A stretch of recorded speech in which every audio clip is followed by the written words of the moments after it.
Salut à tous, j'espère que vous allez bien. Il y a du soleil dehors, ça fait du bien. On va tester encore du Samsung. Bah oui, forcément, parce que j'essaye de faire un petit peu les smartphones de toute la gamme, un petit peu comme dans toutes les marques. Et donc du coup, après le A34, on va tester le Galaxy A54 5G. Il nous réserve quelques belles surprises, vous allez voir.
Le voici, le voilà, avec sa couleur Awesome Lime.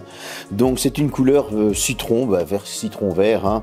On est sur le design identique à son petit frère, le A34. Bon, je pense que pour toute la gamme Galaxy A, on sera sur ce design-là, avec le tiroir de carte SIM en haut, extension de mémoire, hein, le micro, un côté gauche totalement épuré. Sur le côté droit, on retrouvera un bouton d'extinction allumage, volume. En bas, on aura micro plus USB type C. Premier haut-parleur, le second étant sur la tranche du haut, et on aura les capteurs photo à l'arrière. Cette fois-ci, on va avoir une petite différence, c'est qu'il n'y a plus la goutte d'eau. Et non, ça devient un petit poinçon. Oui, il y a cette petite montée en gamme. On va avoir autre chose. Là où on retrouvait du plastique sur le A34, ici, on retrouve du verre. Et donc, ce verre, on va aussi monter en indice de protection. On va en parler dans le tour général. En tout cas, sur le design, c'est clair que le tour va être rapide. Pourquoi ? On est vraiment sur le même design que le A34 dont on a déjà parlé. On a des qualités de finition qui sont irréprochables. On a un smartphone qui n'est pas lourd et qui tient très bien dans la main. Que lui reprocher ? Je sais pas, parce que honnêtement, moi j'ai surkiffé ce petit truc. J'ai retrouvé un petit machin. Alors c'est vraiment ultra light. Il faut le voir pour le croire, c'est que lorsqu'on touche ici le tiroir de carte SIM, comme on est sur quelque chose de bombé, on le ressent un chouïa. Donc vous avez vu, je vous ai quand même trouvé ce petit défaut, mais honnêtement, il faut vraiment chercher pour le trouver. Mais en tout cas, voilà, on est sur des qualités de finition qui sont irréprochables. On a un smartphone, le design, moi je l'adore, comme pour le A34. Donc c'est quelque chose qui m'a vraiment bien plu. On a ces trois capteurs photo un petit peu comme sur le haut de gamme, hein, vous savez. Honnêtement, je vous le dis, c'est comme si c'était un haut de gamme dans le milieu de gamme. Et ce petit tour général, il commence tout simplement avec les indices de protection. On va avoir de l'IP67, on va avoir du Gorilla Glass 5. Oui, comme on est passé à du verre plutôt qu'à du plastique. Donc on est déjà sur quelque chose de très bon. On va avoir du Bluetooth 5.3, on aura aussi du Wi-Fi 6. Et maintenant, parlons un petit peu du système d'exploitation. C'est de l'Android 13 avec la surcouche One UI 5.1, 4 ans de mise à jour. Vous voyez, ce petit tour général, il est quand même assez complet. Et vous allez me dire, mais niveau son, ça donne quoi ? On a toujours les deux parleurs, hein, un sur le bas, un sur la tranche du haut. Et je vais pas vous mentir, le son, j'ai l'impression qu'il est un peu mieux que sur le A34. Pourtant, il était déjà bon. Et on a toujours par contre ce léger déséquilibre, mais ça, vous allez le retrouver souvent sur beaucoup de modèles. Vous savez, vous avez vraiment ce haut-parleur sur la tranche du haut et sur le bord du bas. Et il y a toujours ce petit déséquilibre où on l'entend un tout petit peu plus fort sur le bord du bas. C'est souvent comme ça. Moi, je le tiens en tout cas avec les boutons sur le haut à l'horizontale. Voilà, comme ça, vous le savez que si vous le tenez comme ceci, le haut-parleur n'est pas caché, il n'y aura pas de son étouffé, etc. On est bien immergé dans ces films, dans ces vidéos, séries, etc. Si vous mettez des écouteurs, que vous avez les Galaxy Buds 2 Pro, forcément, vous allez profiter d'une expérience sonore totalement différente. Mais pour ceux qui ne savent pas se les payer, eh bien, sachez que le son est très très bon. 6,4 pouces en AMOLED, un taux de rafraîchissement qui monte jusqu'à 120 Hz. Vous cassez pas la tête, laissez-le en 120 Hz, l'autonomie est déjà très bonne. Et si on a de la technologie, autant en profiter. Une résolution Full HD+, jusque-là, on va pas se plaindre. Un lecteur d'empreintes sous écran qui est très réactif et qui va accepter aussi les débordements jusqu'à 1 cm. Donc c'est pas mal du tout. Maintenant, comptez que la luminosité est à 1000 nits et pourtant, lorsqu'on va le mettre avec un smartphone d'autres marques qui annonce 1000 nits de luminosité, vous avez vraiment cet écran qui donne un peu plus et il faut le laisser. Donc ça veut dire aussi que Samsung ne survend pas son écran et ça c'est cool. Vous allez aussi avoir ce réglage qui est mis directement sur vif. Je vous conseille de le mettre sur naturel, sauf si vous aimez les couleurs surprononcées. Mais en tout cas, ce petit réglage naturel au niveau des couleurs, eh bien, il fait très très bien son travail. En tout cas, consommer du contenu, que ce soit scroller, réseaux sociaux, etc. Pas une fois, cet écran n'a eu de soucis. Il a été d'un fluide parfait. Le lecteur d'empreintes sous écran fait très très bien son travail. Consommer du contenu vidéo, eh bien, même lorsque j'ai regardé des vidéos YouTube en 4K, il a accepté de me les donner, donc en 2160p, pardon, et c'était un pur régal à consommer.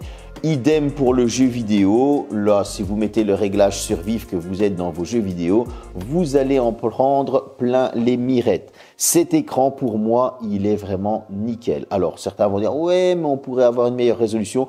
Eh bien, pourtant, ce Full HD+, va vous donner entière satisfaction. J'étais en train de chercher mon mot. C'est vraiment le mot, entière satisfaction, parce qu'il fait très très bien son travail. La petite goutte d'eau ayant disparu pour un poinçon, comme je vous le disais, et ce poinçon, il est ultra discret, il est mis en son centre. Et honnêtement, encore une fois, je trouve qu'il y a un travail qui a vraiment été fait sur ce smartphone. Le A54 jusque-là, il n'y a rien à dire. En plus du HDR10+, dont je n'ai pas parlé, bah oui, c'est pour continuer la partie écran. Les specs, qu'est-ce qu'elles vont nous donner? Et là, c'est une belle surprise. On a une puce maison, l'Exynos 1380. Contrairement au 1280 du A53, celui-ci, il tabasse bien, j'ai l'impression. Il donne même très bien. On va avoir 8 Go de RAM, soit 128 Go de stockage, soit 256 Go de stockage. Et ici, on a les mêmes specs que le A34, donc avec de l'UFS 2.2, etc. Mais qu'est-ce que ça donne? Eh bien, ce petit processeur avec le GPU Mali G68 qui accompagne cet Exynos 1380, il donne franchement de très bons scores. À l'Antutu Bench, il m'a sorti un score de 514 139 points. Il faut avouer que là, ça nous sort quelque chose de très bien. Parce que vous allez avoir franchement de très bonnes performances. Au Geekbench, il m'a sorti un score de 996 au simple cœur et un score de 2893 au multicœur. Là aussi, ça s'en sort pas mal du tout. On va avoir un smartphone qui s'en sort très bien dans le multitâche et qui s'en sort très bien dans le gaming. Et oui, alors vous avez cet écran qui est top, dont je vous parlais juste avant, et qui va vous en donner plein la vue au niveau image, mais vous avez aussi ce processeur qui va pouvoir vous donner des graphismes en jeu vidéo et qui est des graphismes top. Pourquoi? Sur Asphalt 9, voilà, je vais encore recommencer, on en prend plein les mirettes, vous savez, avec les accélérations, les cases de voiture, etc. Vous allez avoir une image nickel, vous allez avoir une fluidité nickel et des couleurs éclatantes. Sur du Genshin Impact, là où son petit frère s'en sortait un petit peu moins bien, vous allez vous permettre de passer à des graphismes élevés et ça fait plaisir. On ne sera pas sur du maximum, mais on est sur du élevé avec franchement un flou cinétique inexistant, une fluidité qui est très bonne. Vous allez pouvoir faire quelques très bonnes parties, il n'y aura aucun souci. Je vais vous sortir les températures pour Genshin Impact et ça a été une petite surprise pour ma part. On a atteint des températures de 39 degrés en Genshin Impact après plus de 2 heures de jeu, ce qui veut dire qu'on était sur quelque chose de très bon. Concernant Fortnite, Là, c'est un petit peu différent. On est monté sur des températures un petit peu plus hautes, je vous l'avoue, mais pas alarmantes. Pourquoi ? Après 1h30 de jeu sur Fortnite avec des graphismes épiques, du 30 fps stable, j'ai peut-être eu une ou deux fois une chute qui descendait à du 27 fps, mais pas plus.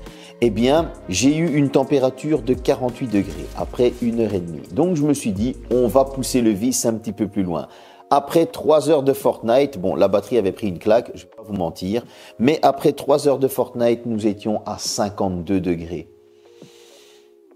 3 heures de Fortnite, je veux dire, voilà, à moins d'être un pur gamer, je me suis dit, on va le faire. J'avais même mal aux doigts. En général, on ne va jamais jouer 3 heures de Fortnite sur son smartphone, on sera plus sur la console. Mais j'avais envie de le pousser jusque-là pour voir jusqu'où il pouvait aller. Bon, 3 heures de Fortnite, je ne vais pas vous mentir, il y avait quand même 50% de batterie, 60% de batterie qui était partie, avec une batterie à 100% au départ. Mais on est quand même sur des graphismes épiques, 30 fps, 3 heures de jeu consécutif, avec des écouteurs en Bluetooth pour pouvoir jouer en team, etc.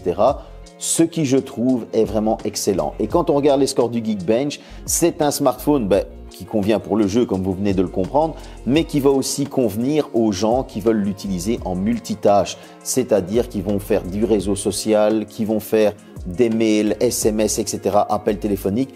Pas une fois ce smartphone n'a chauffé ou n'a ralenti ou ne m'a pas comblé au niveau de l'utilisation globale. Et ça, au niveau des specs et des performances, c'est super important. Partie photo un peu différente, comme vous pouvez le voir, j'ai un smartphone qui n'est pas le A54 dans mes mains. On est sur quelque chose d'autre parce que c'est pour mes notes.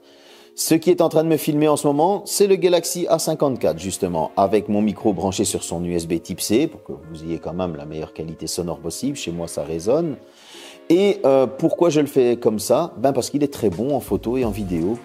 Et oui, donc je me suis dit, il faut leur montrer qu'est-ce qu'il est capable de filmer et vous le donner dans cette vidéo. Dorénavant, d'ailleurs, je pense que je vais le faire. Une fois que le smartphone est très bon, je vais filmer les vidéos avec. Pourquoi ? Comme ça, vous allez avoir la meilleure idée possible. Pourquoi je dis qu'il est très bon ? Eh bien, on a un smartphone avec 3 capteurs photo à l'arrière. Je reprends mes notes. On a un premier capteur de 50 mégapixels, ouverture 1.8 en grand angle. Un deuxième capteur 12 mégapixels, ouverture 2.2 ultra grand angle. Un troisième capteur 5 mégapixels, ouverture 2.4 qui s'occupe de la macro. Et à l'avant, on a un capteur selfie de 32 mégapixels, grand angle, ouverture 2.2.